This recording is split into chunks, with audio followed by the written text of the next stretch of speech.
Have you ever heard of a place that simply ceased to be? Not abandoned, not destroyed, but erased from existence. A town called Elliot Lake, or perhaps just the idea of it.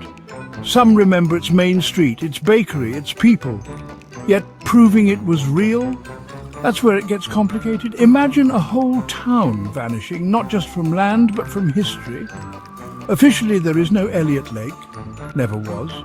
Check any map, any database, nothing. It's a ghost story without a ghost, but whispers persist of a community that thrived, then simply wasn't. Those who remember aren't crazy. They're ordinary people with an extraordinary shared memory. This isn't just about a missing town. It's about memory and reality. What happens when your mind tells you something the world denies? The story of Elliot Lake forces us to question what we believe to be true.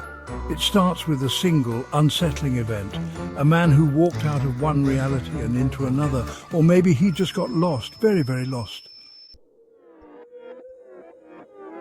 What was Elliot Lake like? Ordinary, they say. A small town with a main street, a general store, a diner. The kind of place you could drive through without a second glance. Descriptions are consistent, too consistent for fantasy. They recall the scent of pine, the blue sign of Miller's groceries. But try to find it in any registry. Nothing. No photographs, no records. It's as if the town was wiped clean. The rememberers hit a wall. Their memories vivid, but the world offers silence. Imagine telling someone about your hometown only to find an empty wilderness. This is the experience for those who carry Elliot Lake in their minds. They are living archives of a place the world refuses to acknowledge. If a whole town can disappear, what else can? Every town has landmarks. Elliot Lake was no different. The old Henderson Mill, a grey structure by the river. Kids dared each other to go near it at night. No records of it exist. Then there was St. Michael's Church with its crooked spire, a small flaw that made the town feel real. And the lake itself, misty and deep, local legends of things lost in its depths. These landmarks form a mental map of a place not on any map. How can so many conjure the same spire, the same lake? Is it a shared dream or a genuine memory fighting to survive? Martin Howe's story is central to the Elliot Lake enigma. An outsider, a surveyor or writer, who arrived a year before things got strange. He rented a cabin near the woods, always taking notes. One autumn afternoon he went for a walk and never returned. This was in the early 1980s, according to those who remember. The local constable organised a search. Nothing. Martin Howe vanished without a trace. Theories abounded. Did he run away? Was it foul play? Or did the woods claim him? His disappearance became local law. But when Martin reappeared, the world had no memory of Elliot Lake. His vanishing act was a prelude to a larger disappearance.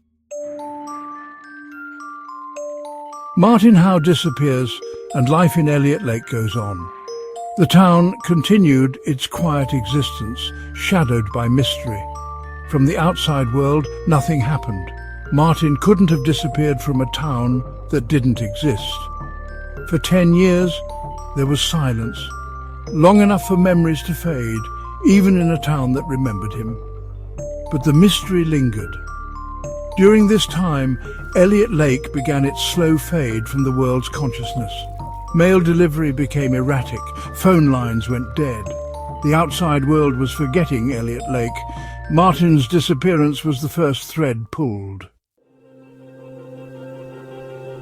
A decade later, Martin Howe reappeared, disoriented and unchanged. Found miles away, wearing the same clothes, clutching a notebook. He claimed he'd been gone a few days, not 10 years. His story was unbelievable, his notebook filled with strange entries. He insisted Elliot Lake was real, but no one believed him. Authorities found no records, dismissed his story as fantasy. Martin became a medical curiosity, then faded into obscurity. His return deepened the mystery. Martin Howe wasn't alone. Others remember Elliot Lake, scattered individuals with fragmented recollections. When pieced together, they form a coherent picture of a real town. These rememberers live with dislocation, knowing their memories are denied. They carry their memories in silence, a secret burden. Occasionally they find each other, validating their reality. These connections are lifelines, proof they're not imagining things. But shared memories are fragile. Details blur over time. The act of remembering becomes an act of defiance, a struggle to hold on to something precious, something the world insists is a phantom. The psychological impact on those who remember Elliot Lake is profound. It's about lost certainty, creating a fissure in their reality. Some seek rational explanations, but the consistency of details makes it hard to accept. Evidence vanishes, photographs change, letters fade. It's as if erasure is ongoing, scrubbing away proof. This leads to doubt.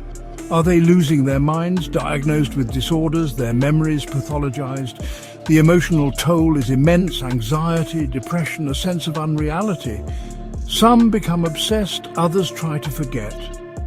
But how do you forget a place that feels more real than the world around you? What happened to Elliot Lake? A hallucination, a tear in reality, or something else? Martin Howe's story serves as a chilling centerpiece. He saw something, experienced something, and it cost him his place in the world. Some places are not meant to be found or remembered. Perhaps Elliot Lake was one such place, intersecting with our reality before slipping away. The map of our world is not complete. What if there are blank spots, places that resist being mapped? The thought is unsettling, suggesting our grasp on reality is tenuous. The mystery of Elliot Lake leaves us with more questions than answers. Some places perhaps are meant to be forgotten,